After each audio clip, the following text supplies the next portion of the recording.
Okay, questions for this evening.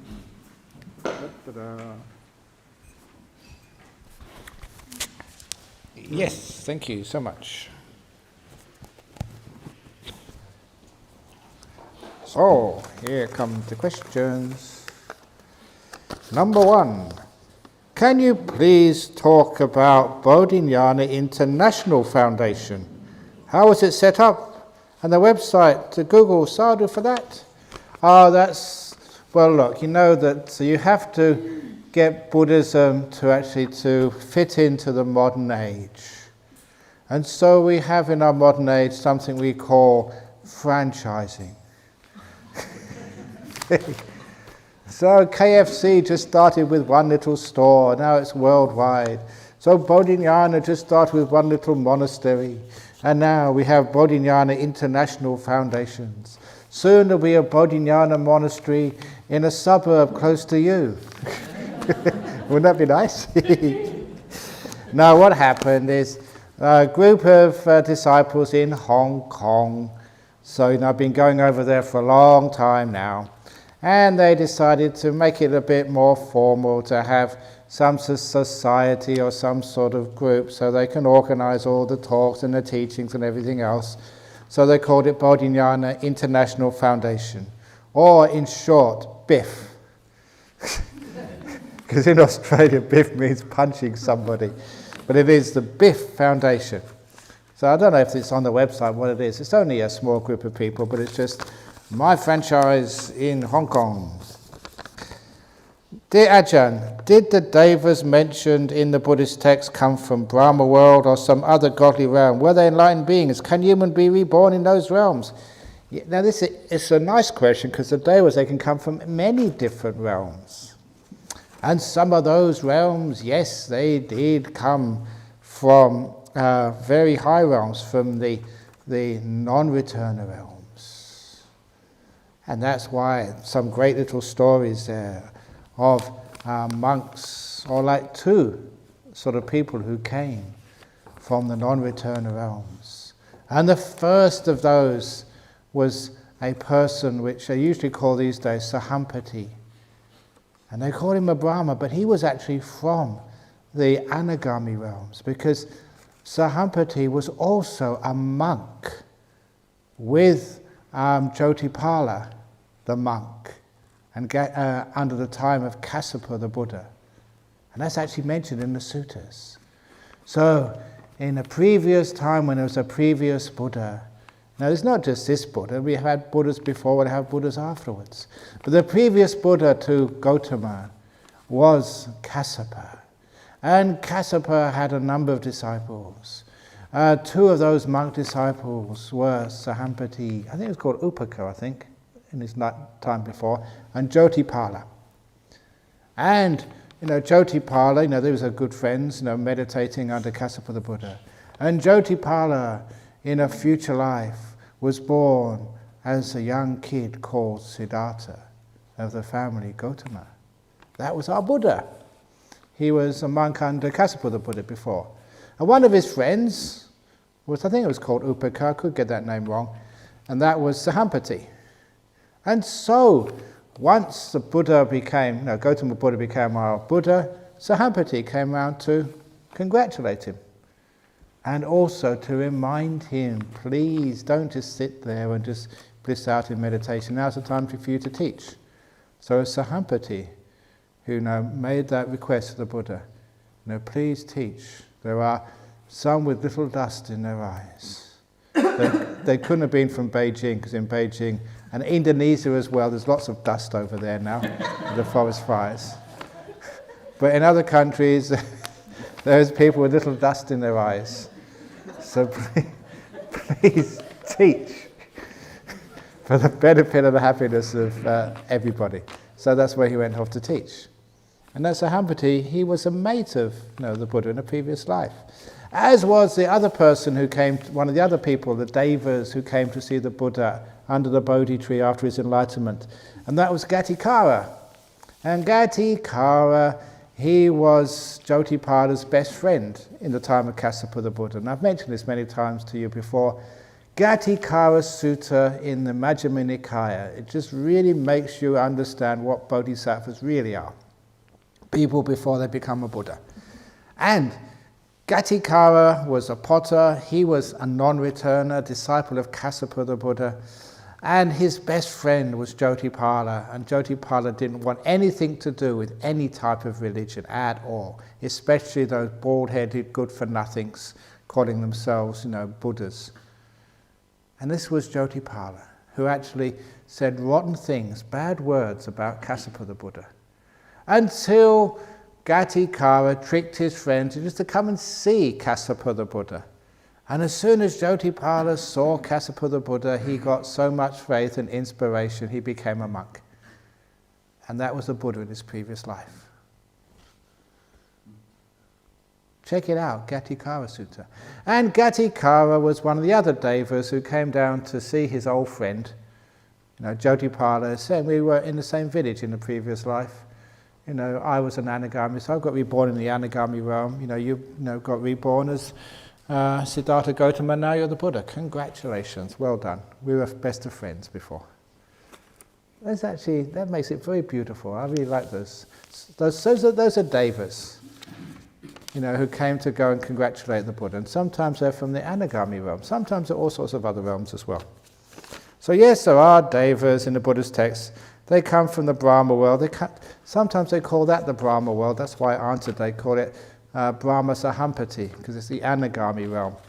But sometimes the way they use these words is sometimes they call them Brahmas, sometimes they just call them devas. But there are many deva realms, and they're not fully enlightened beings. In that anagami realm, they are non-returners, very close to being fully enlightened, only a tiny bit left. And can humans be reborn in those realms? Of course they were, because those people were humans before. So yes, you can. So is that answering the question okay? Okay. Dear Ajahn, what will happen if the planet Earth is smashed by an asteroid or eaten by the sun once it becomes a red giant? Will all beings be liberated? Will they be reborn in another galaxy or the end of the Dhamma? Now, I did tell you not to think about the future. This is what happens when you've got nothing to do.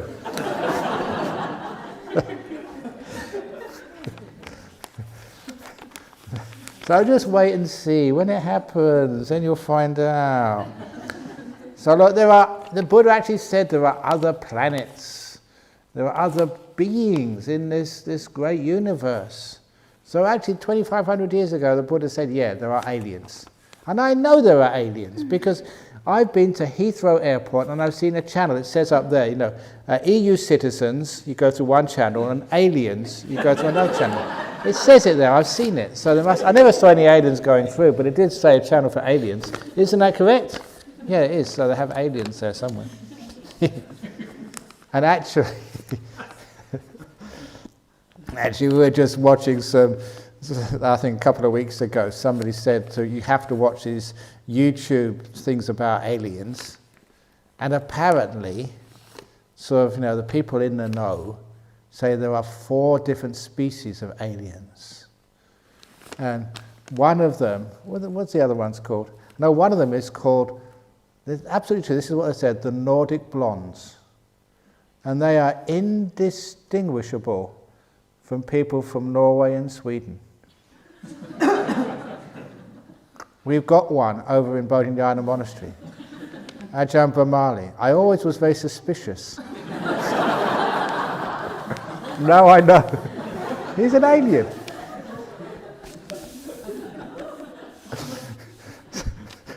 So anyway, there's all sorts of stuff about aliens. But anyway. So yeah, look. The answer to the question is, this is not the only realm of existence, and even if everybody dies here, there's other places you can get reborn into. So don't worry, you're not going to disappear that easy. Dear Ajahn, when my body is relaxed and comfortable, it's a sensible question for us to change. When my body is relaxed and comfortable, I am able to get into deeper states of meditation. However, if I have any discomfort or tightness, and I put my energy towards this, We don't understand how to let go of the body when it's not fully at ease. Metta, that's a good question. Because it's true, if your body's not at ease, it's very difficult to let it go. And this is one of the reasons why, I kept on telling you at the beginning of this retreat, sleep enough, just rest, find a comfortable position, look after your body. It makes it much easier. It's not impossible to let go of the body when you're in discomfort. I mentioned, I think this morning, or yesterday evening, when I had typhus fever. I could let go of the body and get into nice meditation, or being bitten by mosquitoes. You weren't comfortable at all, but you could still let go of the body, because now I'm a professional meditator. But it's much easier, if your body is comfortable. And that's one of the reasons why, the Buddha, before he became enlightened, this is Mahasachaka Sutta number 36 of the Middle Length Sayings, when he thought he hadn't got anywhere because his body was too tight and too hurting with all the ascetic practices, and then he thought, I'm getting nowhere, and he remembered the time as a young boy under the rose apple tree when he got into a jhana, and he thought maybe that is the way to become enlightened, and the insight came, yes, that is the way to get enlightened. But how can someone with this weak, tired, painful body get into such states? It's difficult, he said, to get into such deep states with a weak and tired body. So I will eat, I will rest, I will bathe, which he did. And then when his body was at ease, he sat under the Bodhi tree. And then after he became enlightened, the first thing he taught to his first 5 disciples was middle way. Try and get the body so it's actually the middle way. One of the extremes is called atta yoga. And anu yoga means the practices, the sorts of things you do. And atta means things which tire the body, which weaken it. Those are the ones he said, don't do that. So you have to have like a strong, energetic, or comfortable body at the very least. Which is why you've got nice beds, why you've got your own en-suites, why you've got great food from all the people who come here, why you have cheese and chocolate and all sorts of other stuff in the evening. We'd really try to make it comfortable for you, because that is important. That's the middle way. And I don't know why it is that some people, they always think, no, this is too soft.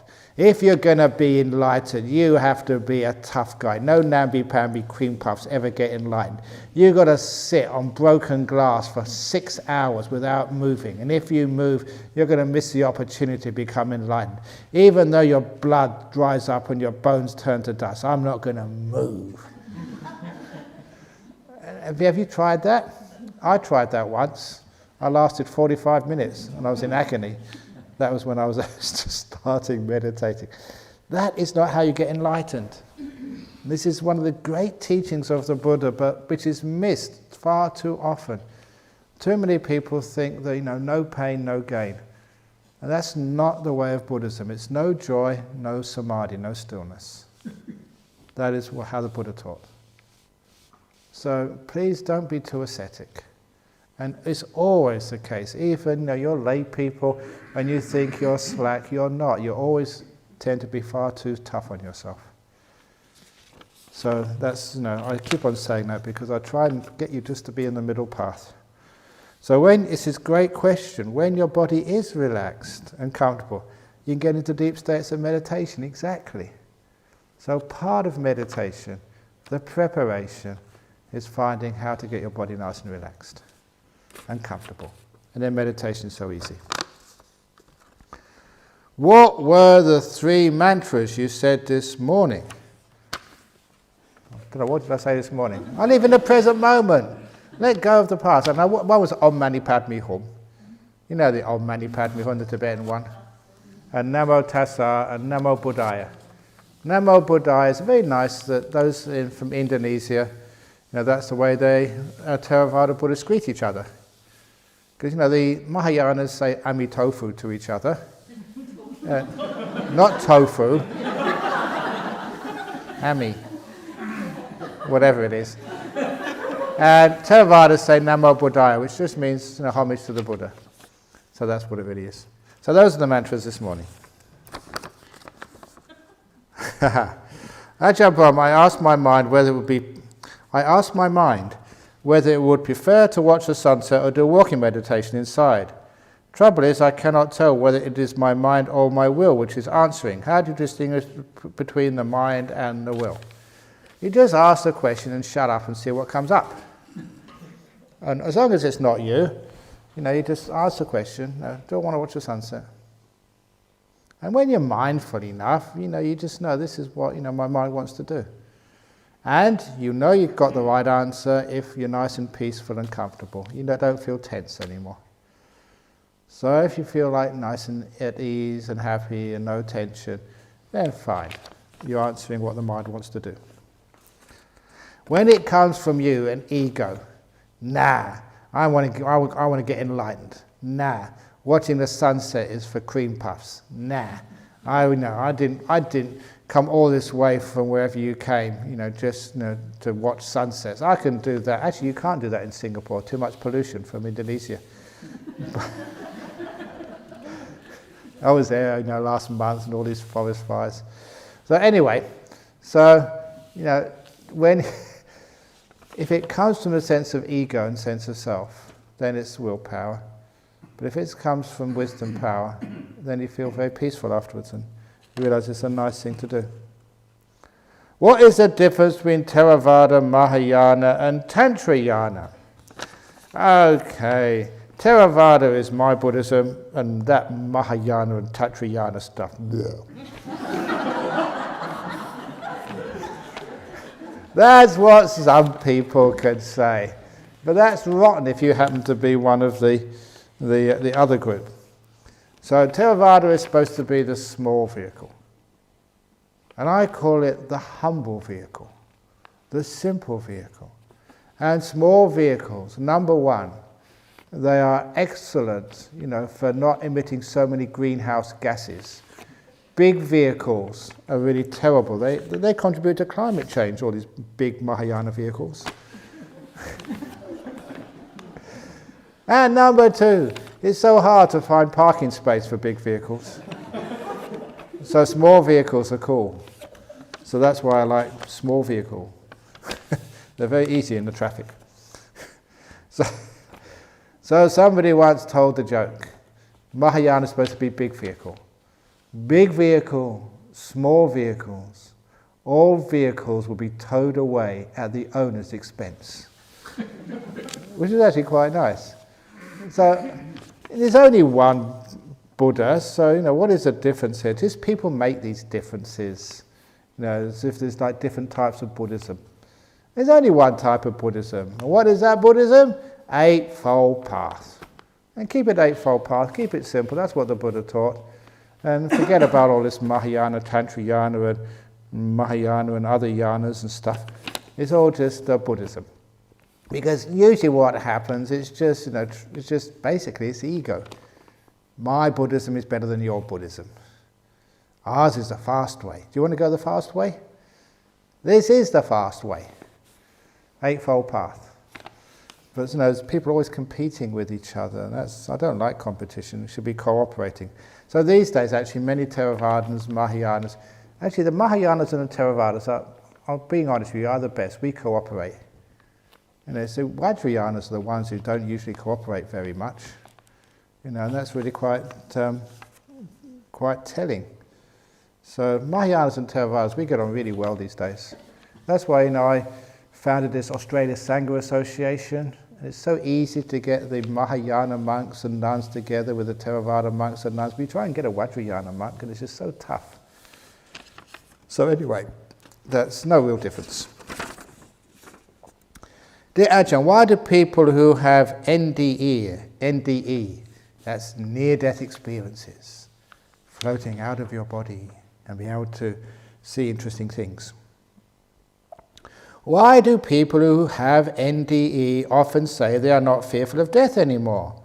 Why do they see bright lights and experience unconditional love and practice meditation after an NDE? That is so easy to understand. Number one is, this is what happens when you die. Your body stops, your five senses vanish, floating out of your body. That's what will happen when you really do die. So NDEs are just rehearsals, like practice sessions. So you know what's going to happen when you really do die. And so, number one, people who have NDEs always report it's a very pleasant experience. And the story I keep telling, it was on a documentary from the BBC. This English lady died on the operating table, floated out of her body, and was having such a wonderful time, being out of the body in an NDE, that when she met this spirit who told her, no, your time is not up, you have to go back, she refused. She said, I'm not going back, I'm staying here. And the spirit said, but you have to go back. And she said, no way. And they had this big argument on the NDE plane. And she absolutely refused to go back to the old sick body until, obviously she went back, that's why she could be interviewed, until she said the spirit somehow got hold of her and threw her back into her body against her will. And then when she got to that point in the interview, she screwed up her face and she was full of rage. She said, when I die next time, really die, I'm going to find that spirit and you wouldn't believe what I'm going to do to him. I'm going to bash him up, I'm going to scold him. What he did to me, sending me back to this old sick body, and I was just having such a lovely time when I'm dead. And I like telling that story because it shows you that, after you get past the death experience, the rest is very beautiful. Dying is the problem. Being dead is wonderful. So that's what, and I'm being quite accurate there. The process of dying can be very uncomfortable, but once you get past that point and you're dead, you're having a great time. So that is why the people who have those experiences, they're not afraid of death. They'd always be afraid of dying, but not of death. Why do they see bright lights and experience unconditional love? Because once the five senses disappear, and people see that light, this is what happens in meditation. It's the nimitta which I keep talking about. So when everyone will see the nimitta sooner or later. If you're not when you're meditating, at least when you're dead. So you're going to see it sooner or later, so don't worry.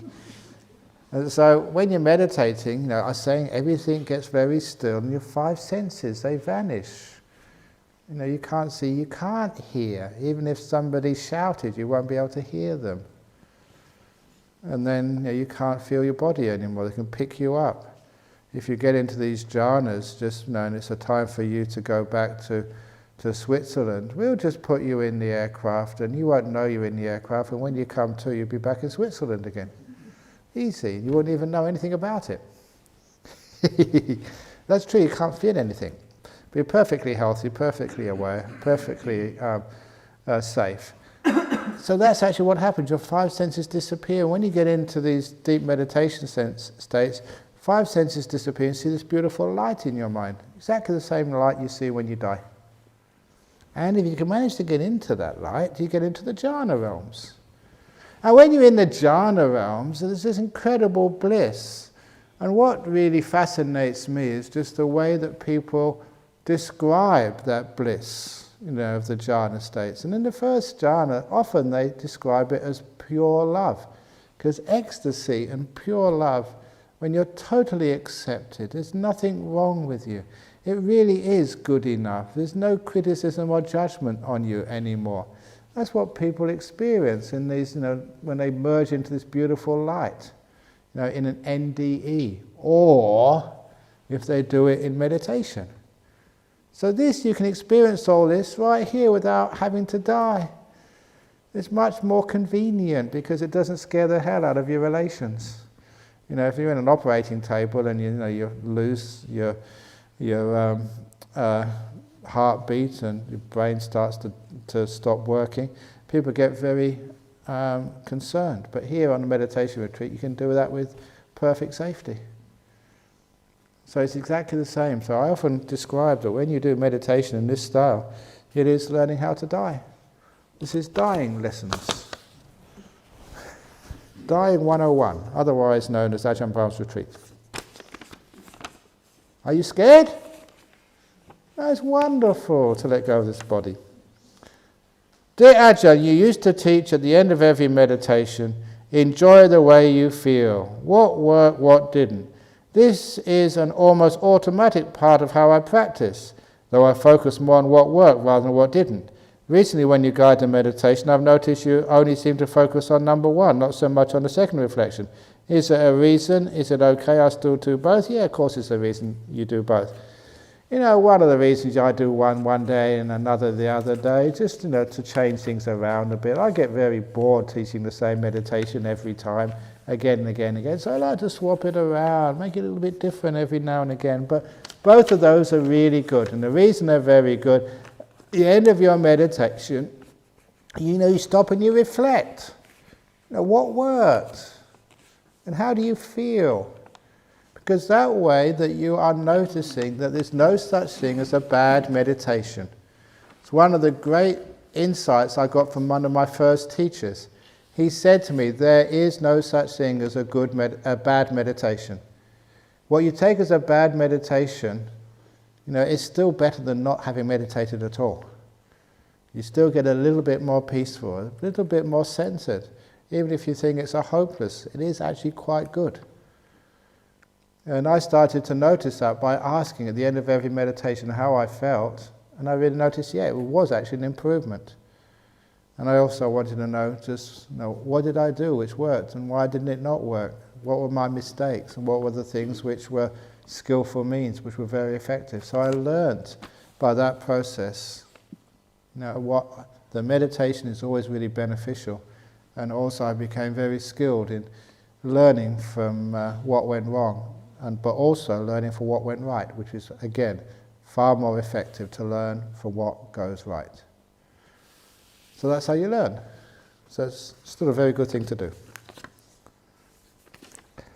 Feeling of death. Death comes up again. Is this an omen? We already mentioned about the meteorite or the asteroid hitting Earth. And this is the second question about death. And this is the third one about death. Is this an omen? Is something going to happen tonight? There are several old people on this retreat. Like me. No, you're not allowed to die. If you want to die on a retreat, if part of the rules is you have to ask permission from me first of all. So I don't give permission on a retreat. It's just too much bother for poor old Bianca and Daniel to mess around with you. So please, don't be selfish and die and cause all sorts of problems for other people. If you go and die on a retreat, I'll never allow you to come on a retreat again.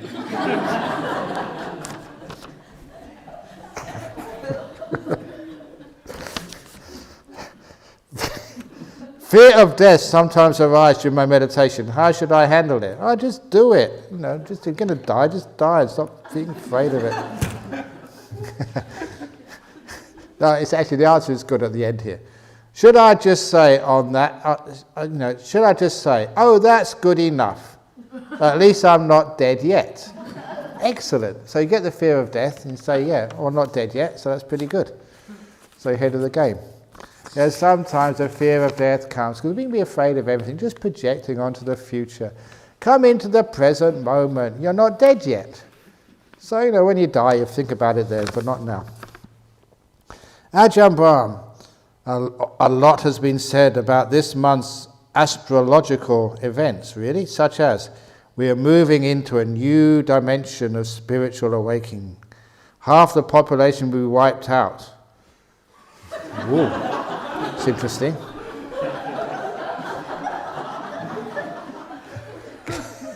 Can you explain what does this month, eclipses, meteor showers, and cardinal cross really mean? My gratitude.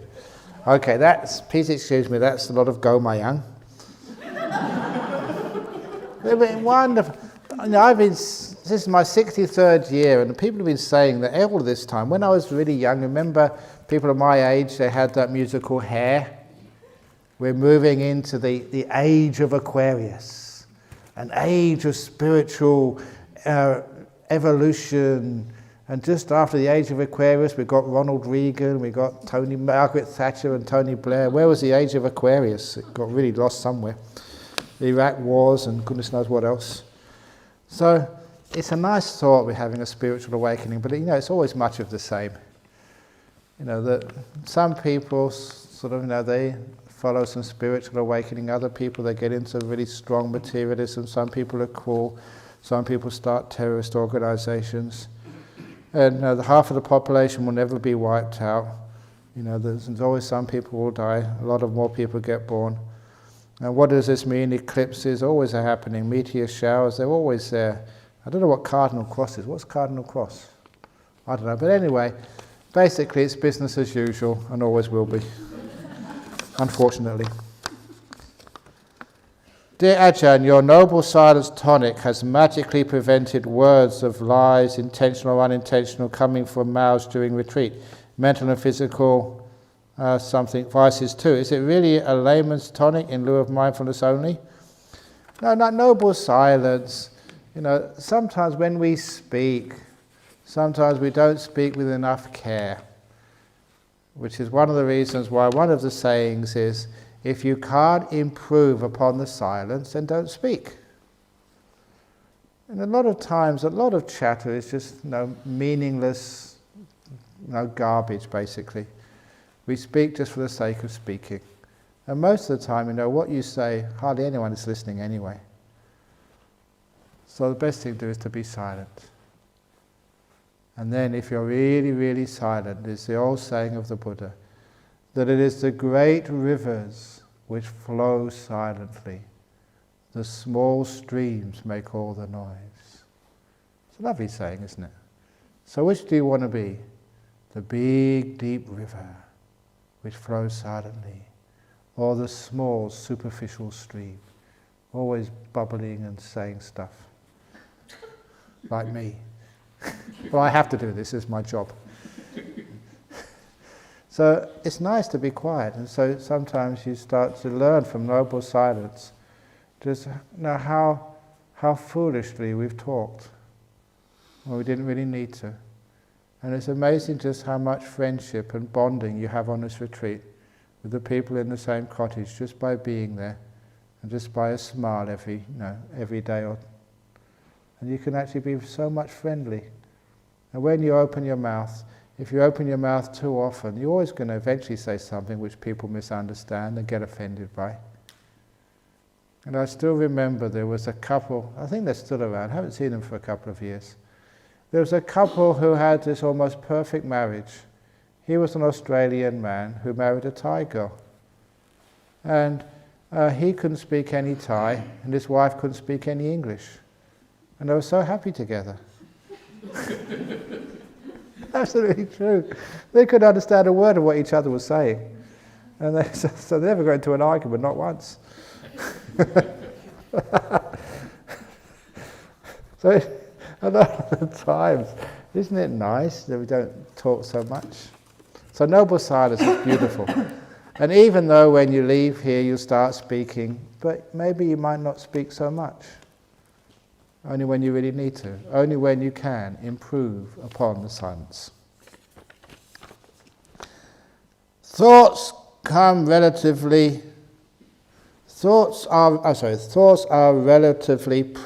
pleasant, something and habitual.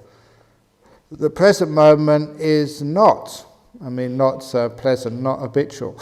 It is so hard to bring the constantly something mind, talking mind, to the present and to the breath. How do I convince it to stay with the relatively unpleasant sensations of the present moment and not run to yet another soap opera of thoughts?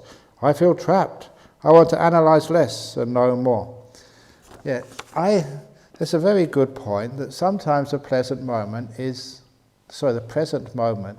uncomfortable at first. But one of the nice things is, if you stay in the present moment long enough, it does become comfortable and it does become very pleasant. Now, trying to find a simile for this, I said, that life is a journey, and sometimes that you find a stone bench to sit down on and rest. So you're not going anywhere, you can just be in the present moment. But the stone bench is really cold and hard and uneven, but it's the only place you've got to stop. So you stop on it. And you find that as you sit on that stone bench longer and longer, it warms up, it becomes softer and it becomes even. And after a few minutes, it's incredibly comfortable. And that is like the simile, like the experience of coming into the present moment. When you first come into the present moment, it is a bit hard and cold and uneven. But hang out there, stay there for a while, and you will warm it up, it will soften for you. And after a few minutes, the present moment becomes very, very comfortable. And the reason is because you're not doing anything, because you're in the present moment. That degree of stillness will actually give energy to mindfulness. You start to see the beauty and the softness and the joy in it. Your mind will get happy, and you're happy with the present moment. You just have to hang out in there for a while, and then it becomes very present, very pleasant. Now, sometimes, I'm getting old now, and sometimes my body is aching. And a lot of times when I meditate, not on this retreat because I'm really getting into it now, when I start meditating, my legs are aching, or my back is aching, or something is aching. But I've learned how to be with that. That's my present reality, the aches and pains in the body. That is the object of my present moment awareness. I stay with that. It's only about 3 or 4 minutes. And then everything relaxes, the pains, the aches vanish, and I'm just having a wonderful time. But I know that the first time I come into the present moment, it is a little bit unpleasant. But I know if I can just hang out there for a little while, it gets more and more pleasant by the minute, until it's a very wonderful place to stay. So, please hang out there in the present moment. And it will change, and it will become very, very delightful for you. Otherwise, you'll always be going off into thinking and to, as you say, the soap operas of the mind. Dear Ajahn, please could you give some tips on how to combine breath meditation with metta to brighten and gladden the mind to the max? Well, metta meditation is this beautiful, loving kindness, where you care for something and you give it some compassion and kindness. For those of you who've gone over to Bodhinyana Monastery for lunch, because you don't fancy the food here, you can go and have a look to see what's on there. I don't like that, so you walk to Bodhinyana Monastery, which some of you have been doing. It's okay, you're most welcome to. You will find that there's a couple of kangaroos who hang out, and all the visitors, they go photographing themselves with the kangaroos. When I go down there, I realise they're not interested in photographing me anymore. They like the cuddly kangaroo. So there's a couple of kangaroos there. They're posing every day now for photographs. And of course, they also get fed. And that's why they're there, because people are kind to them and give them something to eat. That's why they keep coming. And it's very nice to have these beautiful kangaroos. When you're kind to them, they hang around. Just like your breath. If you can be kind to your breath, just like people are kind to those kangaroos, they will hang around. And your breath won't disappear, it will just stay there. So you can get all these beautiful photographs, of the kangaroos, photographs of your breath. It's just there for however long you want. Just that simple kindness. So you can start looking at your breath, like a being. It's called anthropomorphize. You put like a life into that being.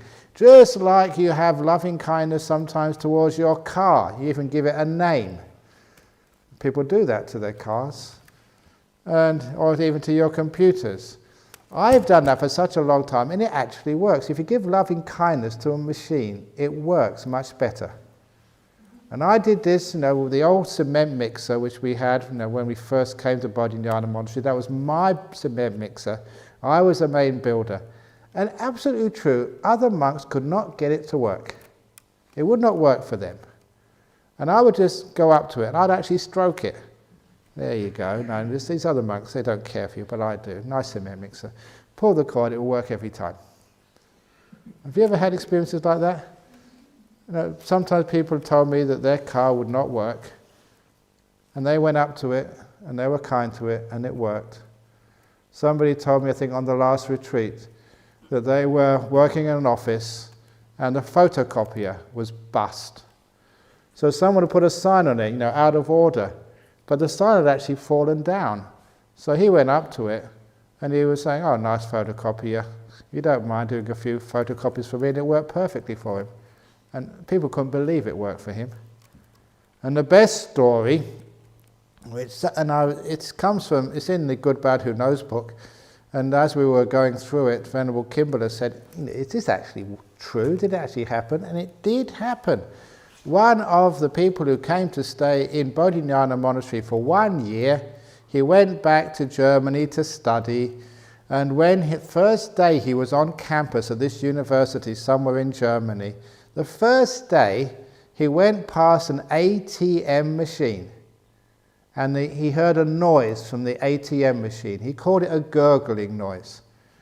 And he interpreted that as the ATM welcoming him into the university.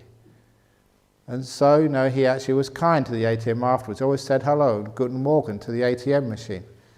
And he gave it loving kindness. May you be happy and well. May you never run out of money. May people not hit you when they find there's nothing left in their bank balance.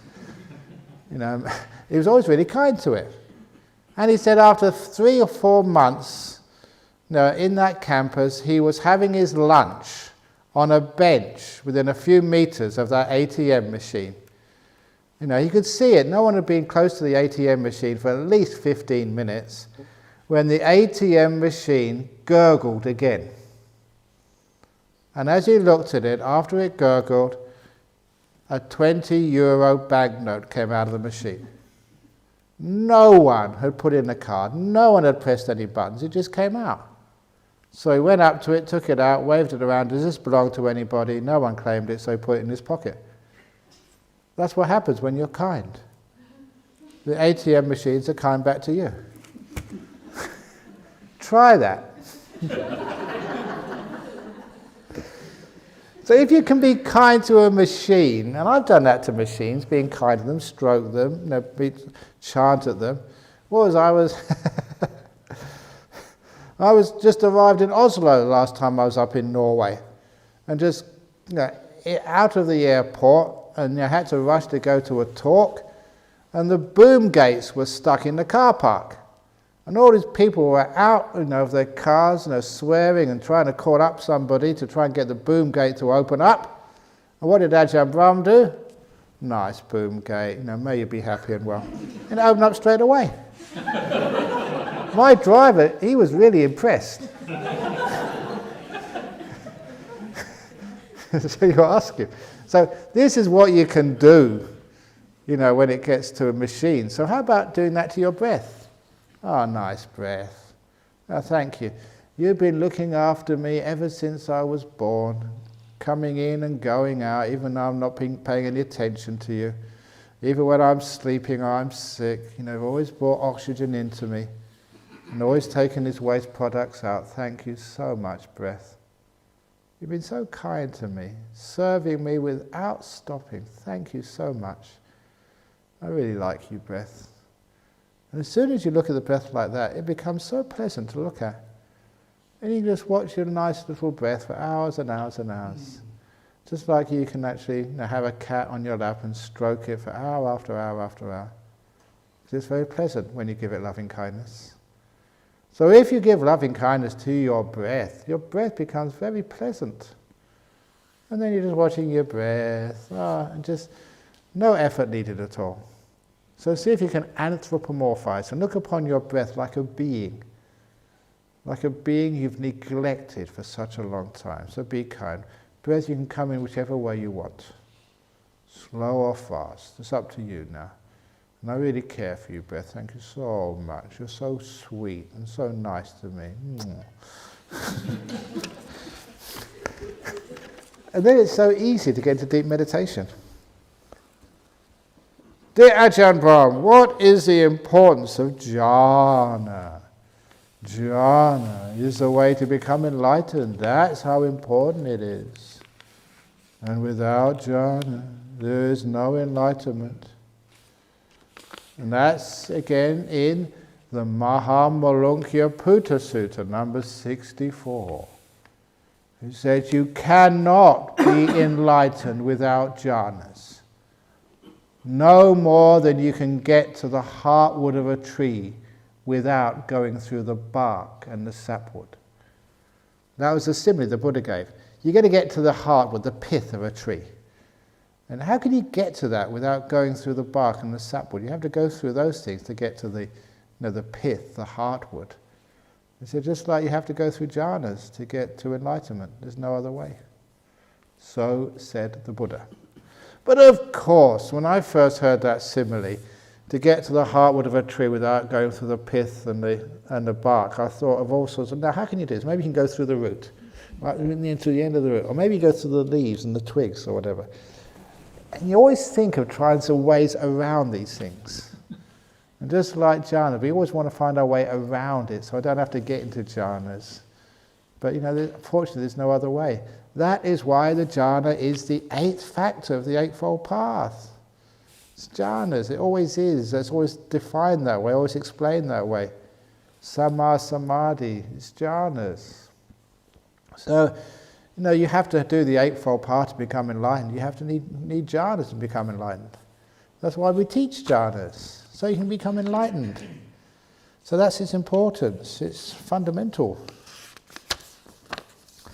Dear Ajahn Brahm, last night you said we should read the fine line of how we should die. I see how we die as karma for those loved ones left behind. Am I right? I think I said read the fine lines of when you're born, of what you're letting yourself in for. But anyway, I see how we die as karma for those loved ones left behind. I'm right. Not really, because your loved ones, they make their own karma with when you die. So sometimes, when you die, do your loved ones have to get upset? Or is it their choice? Are you causing them grief and pain and suffering when you die? Or are they causing it for themselves? A lot of times they cause it for themselves.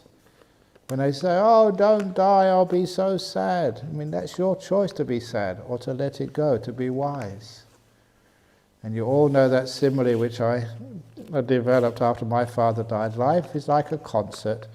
All concerts will end one day. And when they do end, all the concerts I ever went to, I never cried after the great performances.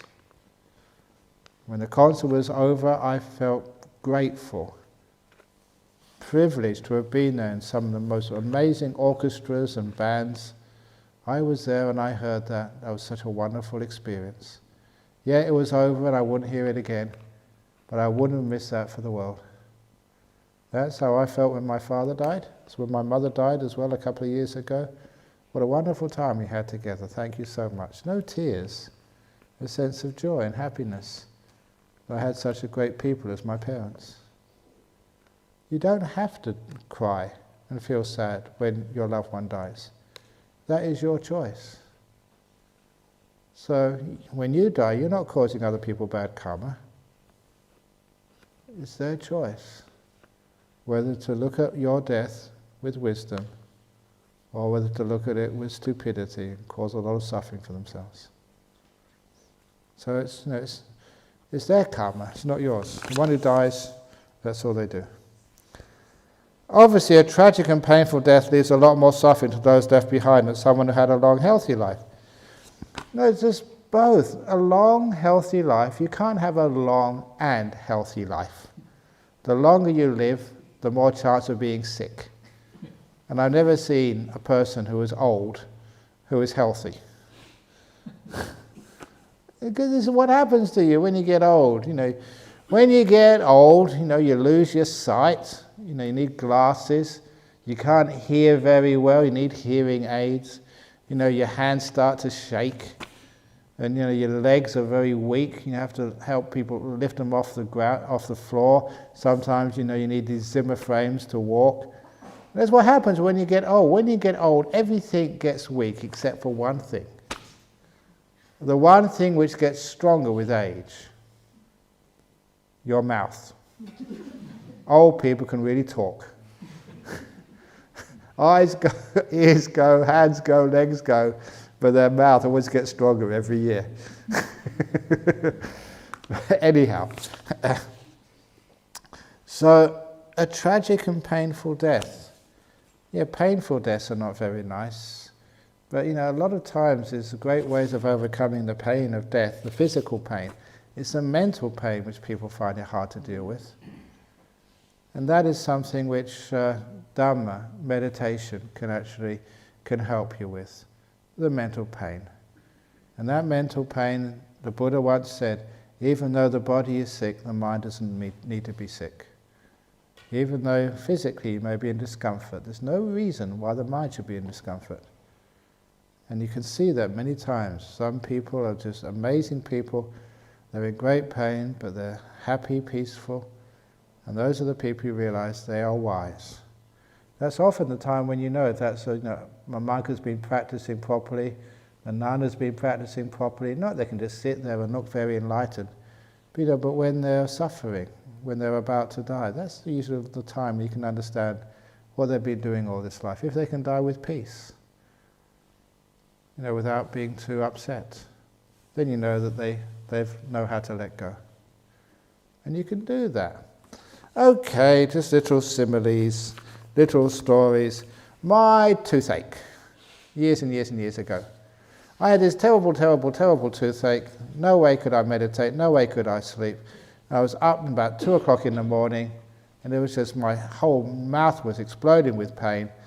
In the jungles of Thailand, no telephone or electricity anywhere, no dentist for about 30 kilometers, and I was desperate. And I tried everything I could possibly do to get rid of this terrible, terrible pain. Until after a while, I was only a young monk, stupid. After a while I decided, what would my teacher say? And he would tell me to just let go.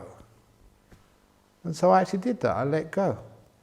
And that was one of the first times I really let go, because immediately, not even a second, once I let go, the pain vanished. It was one of those amazing experiences. One moment you had incredible pain, you couldn't sleep, and you couldn't meditate, you couldn't do anything, just incredible pain in your mouth. And the next moment, it was just not there at all. You just blissed out. And that's one of the first times I realized the power when you can really, really let go. The worst pains can vanish. That's what happens. Physically, you can't do much about it, but mentally, you can do so much about it. And I read afterwards, and they said that about 99% of what we take as pain is mental. Only about 1% is physical. And that's why I was telling people in the Penang retreat that when we were in Thailand, in our monastery there, over 35 years ago, we had a book about how to give birth to kids. And people wondered, what are you doing, a bunch of men in a monastery in Thailand with a midwifing book? And the reason was it was written by these bunch of hippies, in the United States. They formed a commune, and one of the things they were really, really very successful at was teaching their women in the commune how to give birth without any pain. And there was doctors there, and they sort of said this was actually happening. Number one, they never called it labour pain, they called it labour energy. And they brainwashed them from the time they got pregnant. This is going to be an incredible experience. This is going to be the force of creation, of birth is going to flow through your body.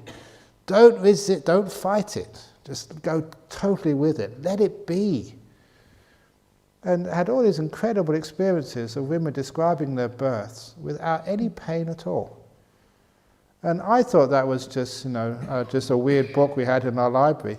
But it came up again, somebody mentioned it, became a classic, in midwifery, which they refer to. This bunch of hippies just changed the game about giving birth. And so many women actually gave birth without any pain or painkillers at all. And that's why the reason we had it was actually giving an example of how you can let go and pain vanishes. You don't call it pain. That's why if any of you are doctors or nurses and you're giving someone an injection and say, this is going to hurt.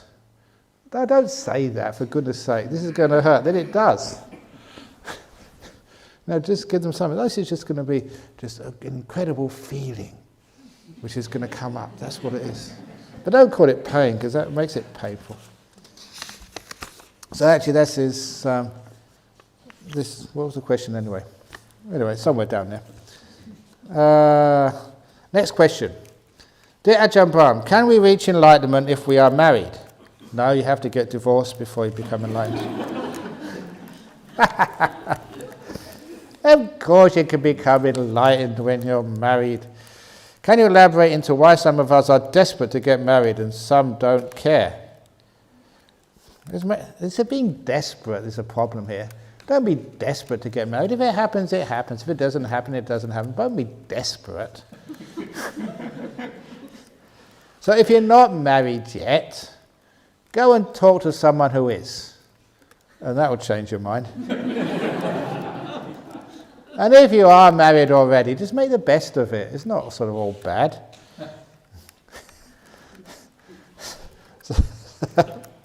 So no, some people like getting married and they want to try that. And I've told some people that, that was actually just about a week ago. The people who brought udana today, the food today, and I went to see their son who was engaged to another girl, and I was teaching them about marriage. And they asked that question, is this hindering my spiritual path? Is it being selfish, getting married, just thinking about myself? And I said, absolutely not. Because, when you get married, it's that simile I gave, you can never think of yourself, you should never think of your partner. In a marriage, you can only think of us. It's not about him or her, it's not about me, it's about us. Which means you have to actually sacrifice, your own desires when you get married. Don't sacrifice for him. Don't sacrifice for her. Don't sacrifice for me. Sacrifice for us. And there's a lot of letting go in that marriage. Because I was wondering, why is it that when people get married, why do they want religious people to be part of their ceremony? Why do they give it this spiritual aspect to marriage? Isn't it just a sort of a secular ceremony? You ask people who get married and say, absolutely no, there is a spiritual side to it. What is that? And there is like that sense of sacrifice and commitment to something much bigger than your sense of self. And that is a part of letting go, which is an important part of a marriage. So if you do it well, it can be a sort of, a step into letting go a little bit more. Obviously, there's a lot of attachment in that marriage as well, and that's usually the problem there. But there's also a lot of letting go as well into a marriage. So that's why, like anything else in life, it's how you do it, not really what it is. If you do it marriage well, then maybe you can actually make a lot of progress. But of course, part of the enlightenment is having no attachments at all. And when you have those no attachments, you can tell your love goes to a bigger level. And that's when it goes to that level of, the opening the door of your heart story. Can you tell, your partner, your wife, your husband, darling, the door of my heart is open to you, no matter what you ever do. My love for you is unconditional. And if you can do that, then your marriage has gone to a much higher level. It's almost very spiritual now, a marriage of letting go. You love the partner no matter what they ever do. And I always say the test of that, if you think your relationship with your wife, with your husband has got to that level, imagine you go home after this retreat and you find your partner has run away to Bali with your best friend for a dirty, sexy week. How would you feel? If you really had that spiritual love to your partner, if you really had opened the door of your heart to them, that your happiness is the most important thing for me, darling, you'd be overjoyed that your wife is having much better sex with your best friend than she ever had with you. Oh, I'm so happy for you, darling. You're having such a wonderful time. Your happiness is the most important thing in the world for me. Oh, so joy, you're having great sex with my best friend instead of me. Or would you be really pissed off and fed up and just, I'm going to divorce her, she can't do that to me.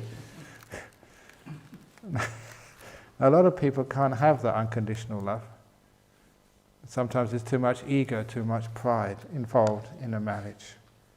So if you can do it really well, maybe you can have this beautiful, your happiness, darling, is most important for me. Can you do that? Then it's a spiritual marriage which is taken on to a much higher level. And a lot of times, why we're desperate to get married and some don't care, many of you are still conditioned by the fact that if you don't get married, there must be something wrong with you. That's unfortunate. You get peer pressure to get married.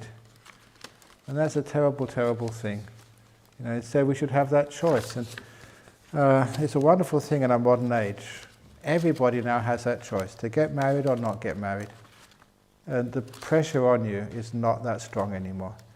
And if you don't get married, you don't have to become a monk or a nun. You can just be a single person. And now you are respected and you can actually survive pretty well. 20, 30, 40 years ago, or even today in some societies, if you don't get married, your parents give you hell. They really say, no, come on, get married. If you don't find a partner, I'll find one for you. But nowadays that's not there. So the peer pressure is gone, which is brilliant. So people can choose to be single and have a wonderful time.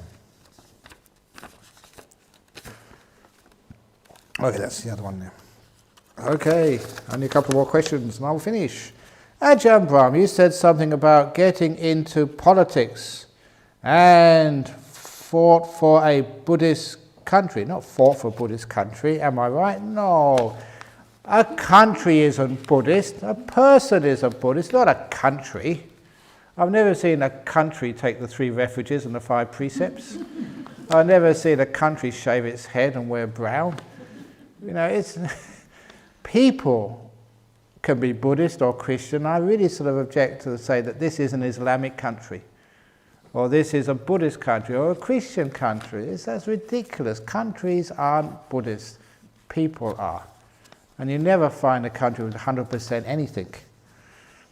So, not getting into politics just in order to help any sort of country, any government, make use of these great Buddhist wisdom and techniques of compassion and forgiveness and kindness, because the world sorely needs this. And obviously non-materialism, understanding there's more to life than just the economic performance of a government. And if more Buddhists got involved in some politics, I think we'd have a much softer and maybe just a more effective political system, where other things are much more important than just your salary. The old Bhutanese, gross national happiness instead of gross national product. At least that's a start. That's a Buddhist government, and making sure that happiness is more important than economic output. That gives us hope for this world. So why can't more Buddhists actually contribute to the governance of our countries? And maybe that our governance would be much better. Maybe we wouldn't be so keen to go to wars. Maybe we wouldn't put so much money into armaments and military, and more into aid or disabilities and stuff. I don't know, but anyway, I think that it'd be wonderful if there were more Buddhists in our parliaments. Okay, that's politics. And how does one do that? What is the first step to get into it? And who does one get to access in order to start it off? I am keen. How to have a go? Please advise. Thank you. Okay, we can start. The Buddhist Party of Australia. No, is that a good or Buddhist organisation? No. What can we call it? The Buddhist Party, the Australian Buddhist Party. What? Australia Buddhist Political Care? No. Whatever, anyway, you can get the name later on. But just group of people, if you join an ordinary existing party or actually start another party yourself, just whatever it is, but keep really strong ethical principles. And if you can do that, it'd be wonderful. Anyway, I used to do what you call zombie walking meditation, only walking very slowly without biting people. Oh, biting people. That's zombies. They bite people, don't they? They eat brains or something. I don't know. I don't know what zombies are. I haven't been in the world for a long time. So I used to do what you call zombie walking meditation, only walking very slowly without biting people. This gives me much more details and time to absorb my walking motions. You seem saying it is not good to walk too slowly. Why? I find that I have better awareness and more peaceful mind when doing walking meditation very slowly. Can I still do that? It's okay if it's natural, but a lot of times people force themselves to walk slowly. And I've seen that on these walking meditation paths. People have a competition to see who can walk the slowest. So if the other person gets to the end before you, you think, ugh. Or rather, they get there after you. So you try, it's not about competition. So if you are walking in any of those rooms, you just walk the natural pace. And don't worry whether it's slow or fast. As long as you're enjoying it and it's working for you, that is fine. But it does remind me of the other story which about walking meditation. It was happened in England when the monks first went to a monastery in Sussex in England. And there was one supporter. She was a psychiatrist who was interested in the mind and in meditation. So she went to the monastery, became a member of the support group. And when the monks said, we want to do a meditation retreat somewhere, but where can we hold the retreat? She said, why not come into my house? Because she bought this old mansion in a village, with stables and a big hall. She said, you can use up my house for the weekend to do a meditation. And, it didn't take much to sort of clean up the place and put some mattresses down, and that was a little weekend meditation retreat. Now this was an English village in Sussex. And so when people started doing their walking meditation in the garden, the local villagers are always, they're called nosy, looking through the windows, what's going on. They saw all these people walking very slowly in the garden. And they knew that this was a psychiatrist's house who worked in the local hospital for the mentally infirm. And it's absolutely true. They thought that she'd brought her patients home for the weekend. And one of the villagers actually rang the police, and the police came to this house to round up all the meditators and take them back to the mental hospital. And it took a lot of convincing the police that these weren't mentally infirm, these were just Buddhists. And that happened years ago. So that's one of the reasons. If you are doing the slow walking meditation, don't do it in public. You will get put in a van and taken away. In here it's fine. And if it works, brilliant, just do it. Can you share with us on the technique of mummy, penny home.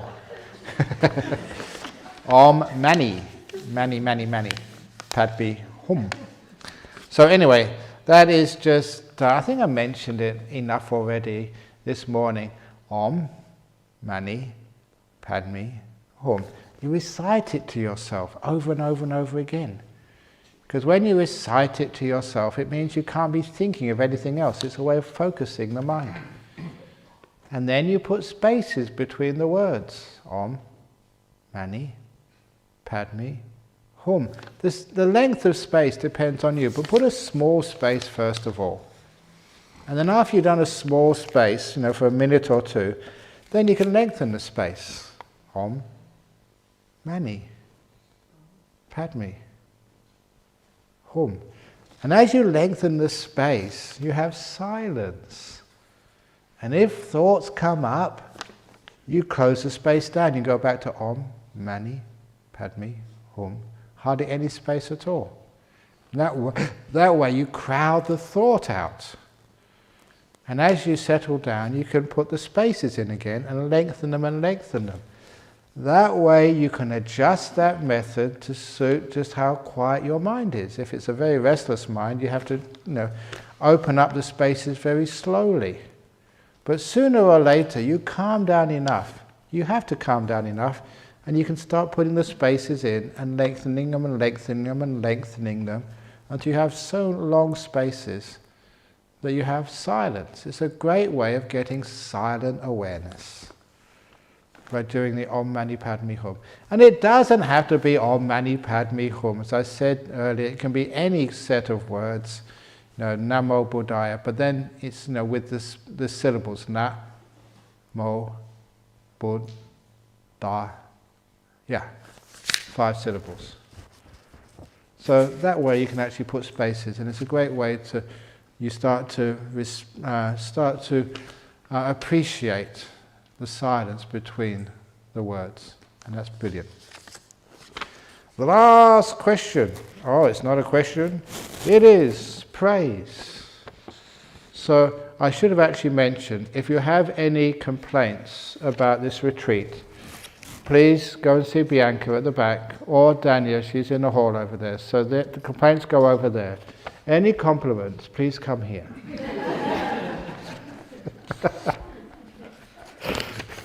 No, any complaints as well. They have, the retreat rocks. Thank you, thank you, thank you, thank you to all fellow meditators and helpers. So that looks like my writing.